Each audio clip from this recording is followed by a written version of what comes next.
queridos e queridas. Como é que vocês estão? Todos bem? 100% salário mínimo, não? Bora lá. Muito bem, bom dia. Feliz sábado a todos. Vocês estão achando isso, né? Mas tá sendo esse som aonde? Calma, filho de Deus. Esse nosso vídeo aqui vai diretamente para o YouTube, beleza? Você aí de casa, pega a visão, nós vamos estudar hoje, na verdade, recapitular a lição de número 12, né? Um reino inabalável. Já vamos colocar na legenda, na descrição desse vídeo, o Pix aqui dos nossos jovens, para a gente comprar o nosso ar-condicionado. Tem muita gente que está com calor aí, mas vai dar tudo certo. Beleza? Nós vamos ter um outro microfone que vai circular aí entre vocês, caso vocês queiram fazer algum comentário, fazer algum questionamento, dar algum apontamento. Eu já quero, de antemão, a participação de vocês o seguinte, a lição diz assim, um reino inabalável. Mas como assim um reino inabalável? Como assim reino inabalável? E está dizendo não está dizendo 2, 3, 4, 5. Bora lá. Quero a participação de vocês.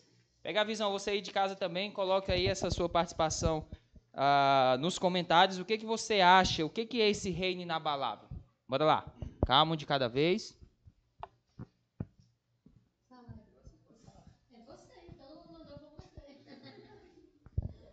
Então, o reino inabalável, a gente se refere ao reino que Cristo veio fundar, né? O reino celestial, né? Um reino que não terá fim e que será o único reino que permanecerá, né? Apenas aquilo que é eterno pode permanecer. Como Cristo é eterno, então o que ele faz também se torna eterno. Show. Abra sua Bíblia aí, jovem. Hebreus capítulo 12, a partir do verso 18. Aqui nós vamos fazer uma leitura dinâmica, tá? Cada um, acho que vai conseguir ler um verso. Então, Hebreus capítulo 12, a partir do verso 18. Vamos lá? Hebreus 12, a partir do verso 18. Nós vamos ler do verso 18 ao verso 29. E quem está com o microfone começa a leitura e aí vai passando para os demais, tá bom? Vamos lá então, Hebreus capítulo 12, a partir do verso 18. Pode começar aí, Everton. Hebreus 12, versos 18 ao 29.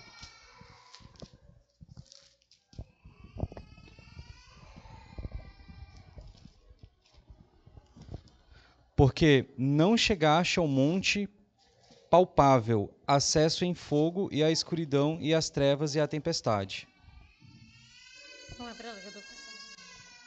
Verso 19 aí, Edson. Lê o verso 19. Ao soar da trombeta e ao som de palavras tais que os ouvintes rogaram que nada mais lhes fossem dito. Ok, verso 20, Natália. Pois não podiam suportar o que lhes estava sendo ordenado. Até um animal, se tocar no monte, deve ser apedrejado. E tão horrível era a visão que Moisés disse: estou todo aterrorizado e trêmulo. Mas tende chegado ao Monte Sião e à cidade do Deus vivo, a Jerusalém celestial e a incontáveis hostes de anjos, e a universal assembleia. E a igreja dos primogênitos arrolados nos céus, e a Deus, o juiz de todos, e aos espíritos dos justos aperfeiçoados. 24, né? Vocês chegaram até Jesus, que fez a nova aliança e que borrifou o sangue que fala de coisas muito melhores do que o sangue de Abel. Tende cuidado, não recuseis ao que fala, pois se não escaparam aqueles que recusaram ouvir quem divinamente os advertia sobre a terra, muito menos nós, os que nos desviamos daquele que dos céus nos adverte. Aquele cuja voz abalou então a terra, Agora, porém, ele promete, dizendo: ainda uma vez por todas farei abalar não só a terra, mas também o céu.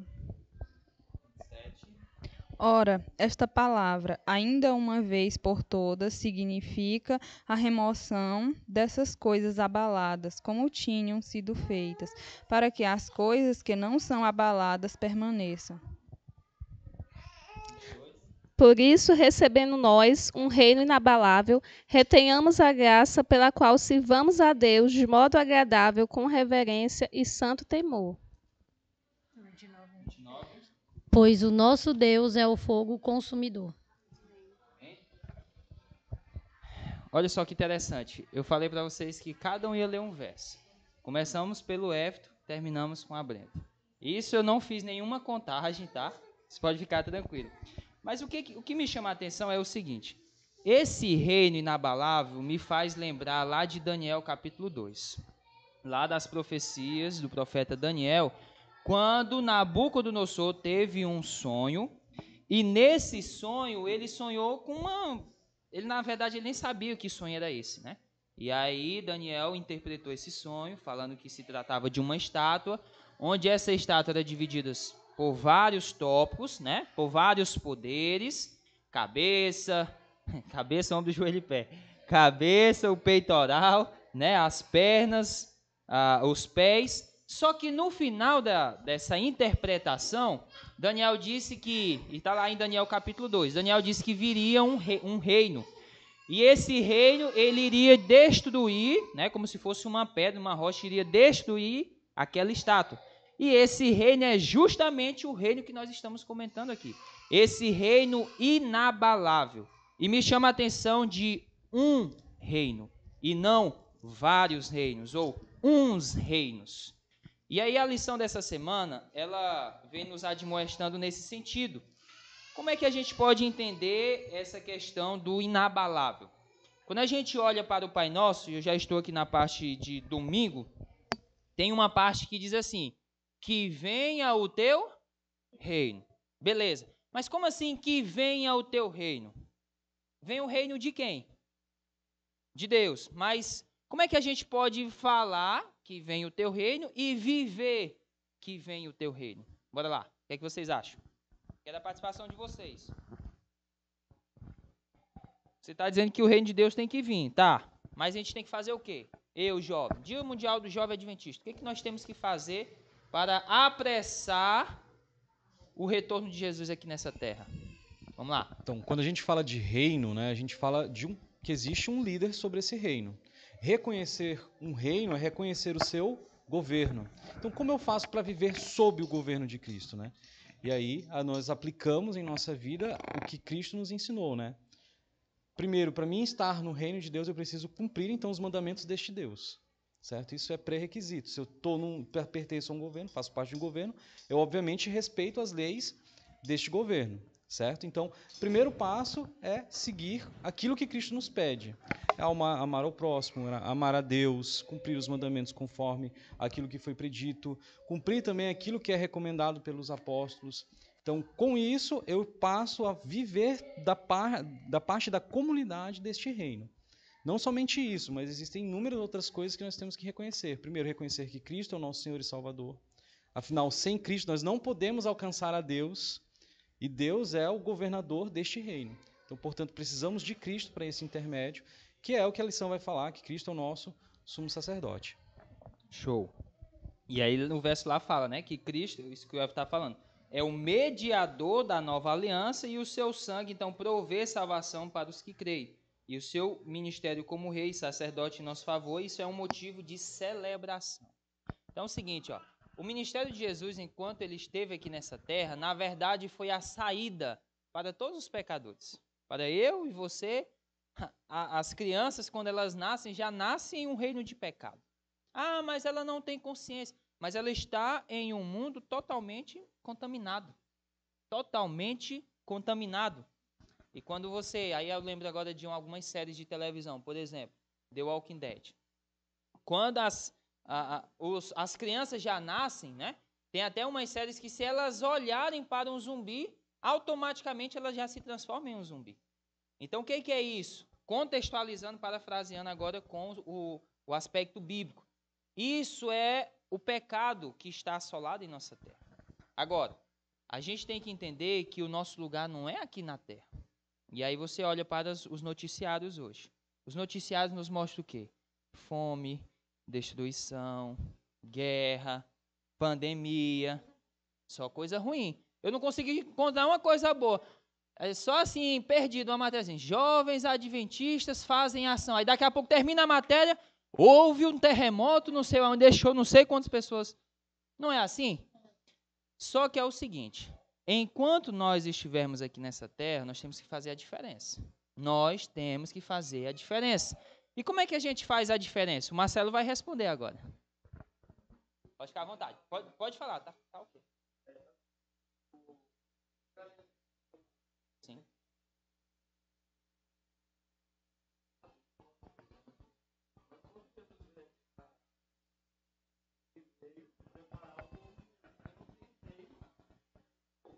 Perfeito, perfeito.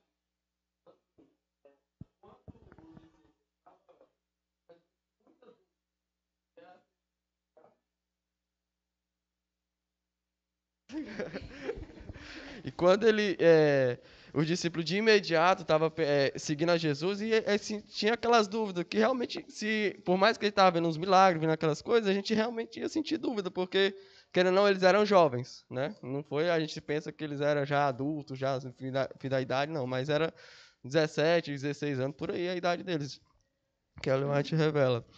E assim, a dúvida deles era o quê? Era a questão, como se fosse hoje, bota nos dias atuais, geopolítica, né? Ele vai ser o reino, vai libertar a gente, vai tirar a gente dos romanos, vamos ser o rei do mundo, né? Então, assim, nós estamos com um cara que faz milagre, o cara que transforma água em vinho, o cara que faz um morto ressuscitar. Então, não tem pra ninguém, né? Então, assim, esse era o pensamento deles. Quando Jesus morreu, muitos ficaram tristes. Porque, nosso rei morreu. Mas aí, que quando Jesus ressuscitou, fez questão, ele podia muito bem ressuscitar e ir direto para o céu e pronto, deixou a mensagem, quem creu, creu, quem não creu, está perdido. Mas ele fez questão de aparecer para cada um e mostrar o plano do reinado dele, que o reino dele realmente não é aqui na terra. É igual na matemática, tirar a prova dos 9, né? Então, assim, isso que ele quis mostrar, tirar a prova dos 9. Mostrou lá a crucificação nas mãos e nos pés, por quê? Foi por isso que eu vim. O plano da redenção já estava feito desde quando Satanás fez o conflito lá no céu. Então, assim, ele veio trazer o reino dele de fora. E no livro Verdade sobre os Anjos, fala lá que o reino do céu ficou 1/3 dos anjos caíram aqui para a terra. A gente não sabe qual é a quantidade exata, mas Verdade sobre os Anjos fala lá que é 1/3 caiu. Então, assim, ou seja, Jesus quer repor o reinado no céu. Então, assim, por isso que ele veio pregar para cada um. Se ele tá voltando, aquela música lá do Ouça os Passos de um Deus que se aproxima, né? Então, assim, tá perto de a gente estar no reinado dele. E o nosso rei vai vir. Só para complementar um pouquinho o que ele falou do venha o teu reino, assim, eu lembro muito daquela música do Arautos. O céu é aqui se eu tomo tempo para orar. O céu é aqui se eu tomo tempo para louvar. Aí, uma vez eles estavam falando, né, numa reportagem, numa entrevista lá, eles estavam falando das músicas deles e falaram que deu muita polêmica no tempo que eles fizeram essa música, porque como assim o céu é aqui? Né, fizeram polêmica, porque não tem como o céu ser aqui. Aqui é um mundo de pecado, aqui né? E aí eles falaram que não entenderam o verdadeiro sentido, que é o céu é aqui, a gente pode ser um pedacinho do céu, a gente pode transformar o nosso lar, a nossa igreja em um pedacinho do céu, porque se a gente não fizer isso aqui, a gente vai fazer isso aonde? Né? A gente vai esperar o céu para agir como o céu? Não tem como. É justamente isso. Inclusive, estava aberto aqui, ó. Você tá vendo, você daí de casa? Você tá vendo? A contagem dos versos bateu certinho com a quantidade de pessoas. Agora o Alan vai fazer um comentário que a Milena acaba de falar. Vai pegando a visão aí, filho.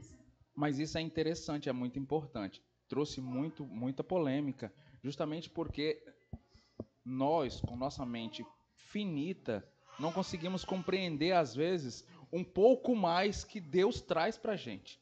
E eu gosto muito da letra dessa música porque é algo paradoxal, completamente paradoxal. Tá, a gente está falando de reino. Reino é o quê? Reino é o céu, é onde eu espero, é para onde eu vou, que tem um rei. Mas esse reino é aonde? É só lá? Não.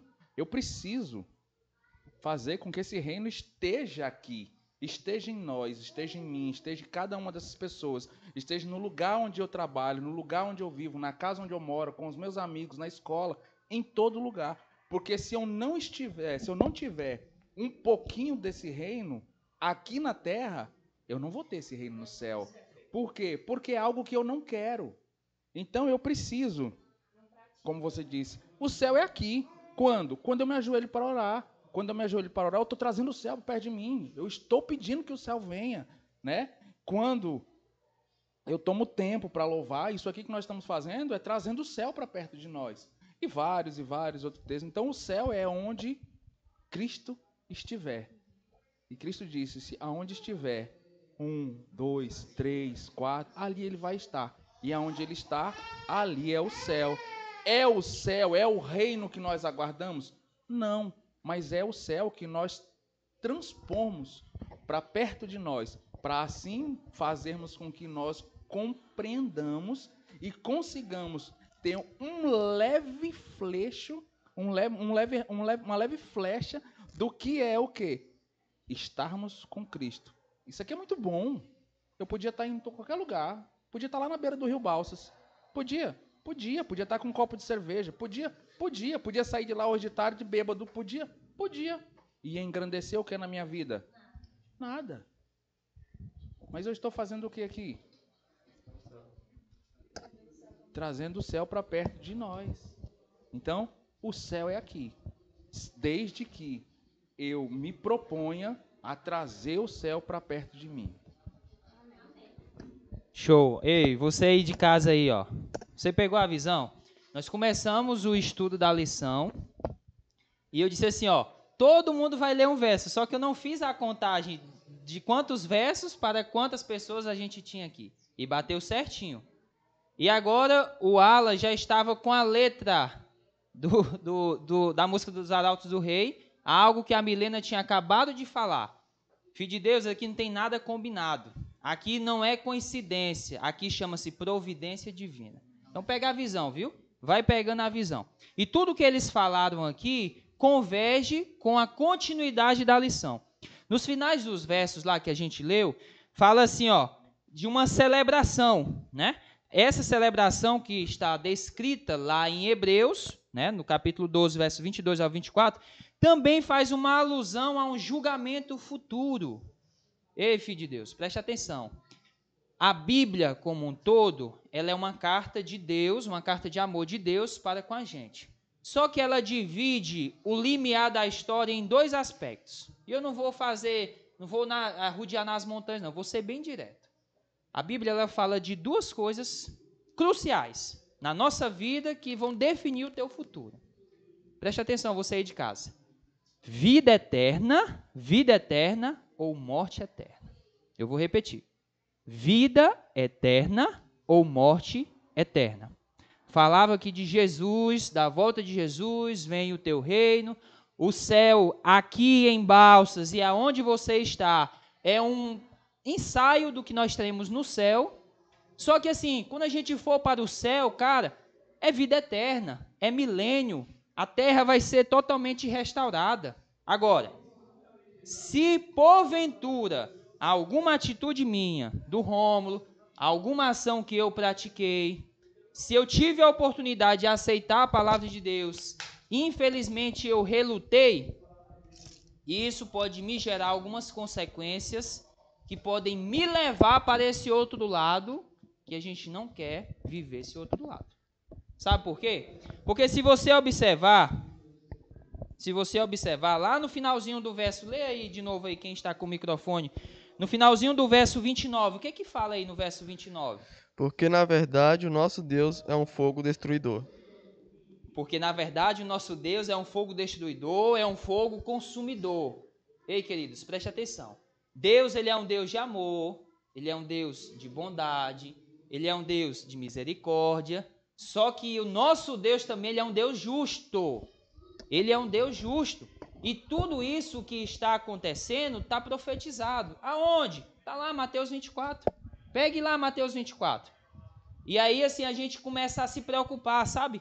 Poxa, mas aqui está muito difícil. Eu saí de um Covid, agora eu estou tendo agora uma pedra nos rins. Eu saí de uma cirurgia de pedra na vesícula, agora eu fui contraído com uma outra enfermidade e começa a questionar, e começa a murmurar. E aí na oração do Pai Nosso que vem o teu reino. E que vem o teu reino, mas está reclamando, está murmurando. Então veja essa contradição que eu, Rômulo, e vocês, e você aí de casa também faz. Mas peraí, que tipo de cristão somos nós? A gente ora para Deus vir logo, mas é a mesma coisa a gente ficar afastando Deus. Porque não, Deus, tá? Nem responde minhas orações. Tu nem se compadece de mim. E aí, assim, é uma coisa básica, mas que define tudo. Poxa, você dormiu bem essa noite, sim ou não? Sim. Você acordou com vida, sim ou não? Sim. Você de casa, você está respirando, sim ou não? Então, isso é bondade, isso é misericórdia. Porque Paulo diz que o salário que nós merecemos, a recompensa por sermos pecadores é o quê? Então, meu amigo, a gente era para estar todo mundo morto. É ou não é? Agora, por que nós estamos vivos? Porque é pela bondade e pela misericórdia de Deus. Então, aí eu lembro daquela música, né? Somos teus. Então, quer vivamos ou morramos, somos teus, do Senhor. Porque a Bíblia apresenta mensagem de esperança até em dizer que a morte não é o fim. Amém? A morte não é o fim. Sabe por que não é o fim? Porque um dia Jesus veio aqui a essa terra, nasceu, cresceu, desenvolveu, correu, brincou. Nessa linha temporal, 3 anos e meio de ministério. E ele se entregou na cruz do Calvário por mim, por você e por todas as pessoas do mundo. Todos. E isso existiu, então, o que nós conhecemos como o plano da redenção. Ah, Rômulo, mas o que isso tem a ver com o reino inabalável? Tudo. Porque o plano da redenção é a volta de Jesus para buscar os pecadores. Ah, mas se eu não estiver vivo? Mas se você está descansando no pó da terra, tendo a consciência e a crença em Jesus, você será ressuscitado. Amém? E quando a gente fala que Jesus venceu até mesmo a morte, porque não tinha mais nada para ele provar para ninguém, inclusive para o principal inimigo dele, Satanás. Porque ele foi tentado no deserto 3 vezes. Passou fome, teve sede, foi crucificado, sofreu a maior dor que um ser humano pode passar e jamais, coloque na cabeça de vocês, nenhum ser humano vai ter uma dor tão grande como a de Jesus. Ninguém, sabe por quê? Porque, um exemplo, se o Rômulo for crucificado, quando o Rômulo começar talvez a ter o primeiro prego perfurado, eu posso ter uma hemorragia, eu posso perder muito sangue, que talvez quando a coroa de espinho perfurar a minha cabeça, talvez eu nem esteja mais com vida. E Jesus suportou isso. E ele suportou em silêncio. Em silêncio. E assim, um detalhe interessante, que até mesmo Jesus chega a ter uma pequena dúvida do amor de Deus. Quando ele fala assim, se possível, né? Afasta de mim esse cálice. O que é isso, afasta de mim? É dizendo assim, pai, eu estou sentindo muita dor.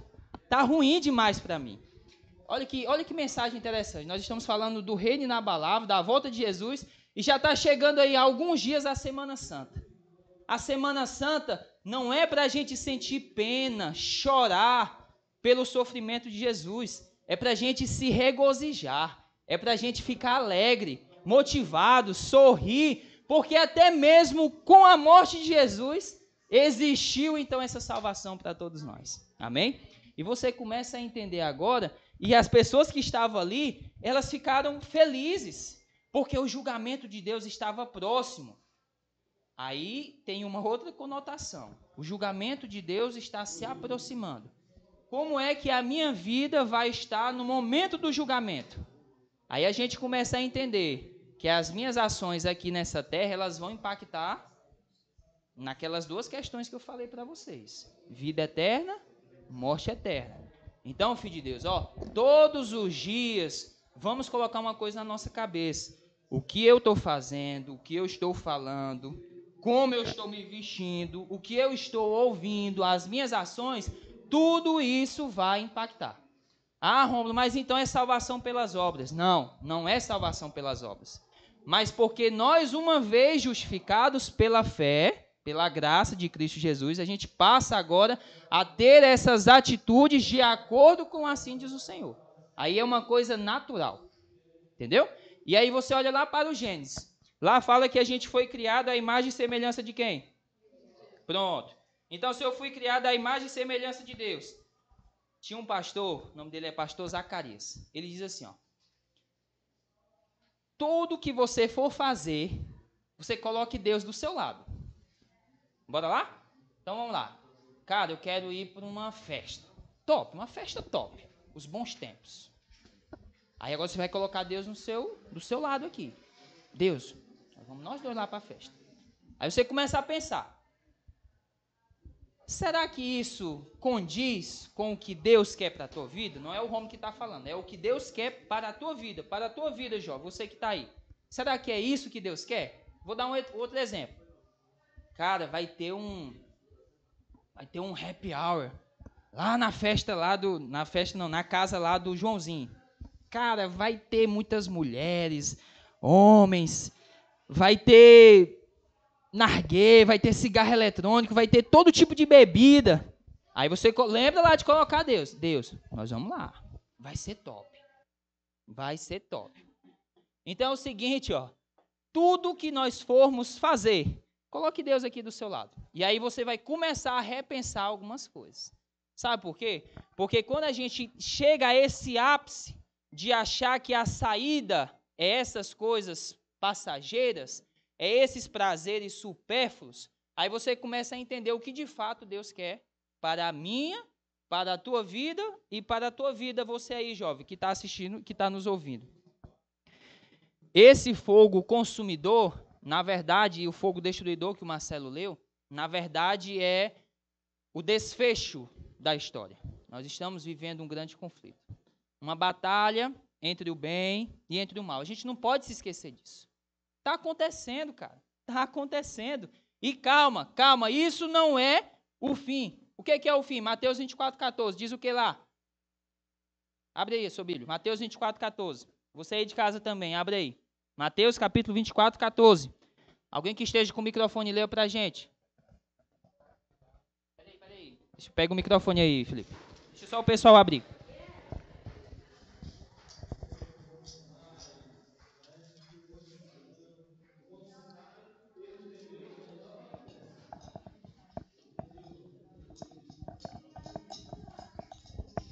Mateus 24,14. E será pregado este evangelho do reino por todo o mundo, para testemunho a todas as nações. Então virá o fim. Opa! E será pregado o evangelho a todo mundo, a toda língua, nação, povos. Aí o que vai acontecer depois? Então tem uma vírgula. Então virá o fim. Então, filho de Deus, quando alguém falar para você, é o fim dos tempos, você vai falar, calma, faz parte, mas ainda não é o fim. Sabe por que ainda não é o fim? Eu preguei isso no sábado passado. O teu vizinho sabe que tu é um cristão? O vizinho que mora à tua frente sabe que você serve um Deus dos impossíveis? O teu vizinho lá de trás, ele sabe que o teu Deus responde às orações? O coleguinha lá do seu trabalho, a sua coordenadora lá na faculdade, o seu tio, o seu pai, a sua mãe, o seu irmão, o seu filho, sabe que você serve um Deus que é capaz de fazer tudo? Aí você começa a entender o que o Felipe leu. Pregar o evangelho a toda língua, tribo, nação, aí sim virá o fim. Então, filho de Deus, pega a visão. Você tem que, a tua fé ela tem que ser respaldada, solidificada na palavra de Deus. Porque se acontecendo o que está acontecendo, a gente tem essas turbulências espirituais, é ou não é? A gente já fica com medo, a gente já fica espantado com o que está acontecendo. E quando começar isso a intensificar ainda mais, e quando tu for perseguido porque tu tem uma palavra de Deus, e quando tu for perseguido porque tu tem uma lição da escola sabatina, e aí? A gente vai estar preparado? Nós estaremos preparados para defender o nome de Deus? E desculpe se eu estou um pouco incisivo no que eu estou falando, é porque isso é sério. Isso vai definir a minha vida, isso vai definir a tua vida. Sonhos todos nós temos, mas o maior de todos os sonhos é um dia morar nos céus. É esperar que esse reino inabalável possa de fato vir. Mas para que ele venha, você tem que entender o que isso significa para a tua vida. E você precisa entender que você precisa apresentar isso para as outras pessoas também. Para a gente concluir, tem uma frase que ela diz assim: diante de tudo que nós falamos, de tudo que nós meditamos, os comentários que aqui foram colocados, você aí de casa, aproveite para colocar os seus pedidos, as suas súplicas, as suas petições, mas assim, um resumo de tudo que nós falamos. Quando eu olho para mim mesmo, eu não vejo como me salvar. Só que quando eu olho para Jesus, eu não vejo como me perder. Amém? Eu vou falar de novo, você aí de casa, pega a visão. Ó. Quando eu olho para mim mesmo, eu não vejo como me salvar, porque eu sou um pecador, eu sou falho, eu erro, eu sou mentiroso.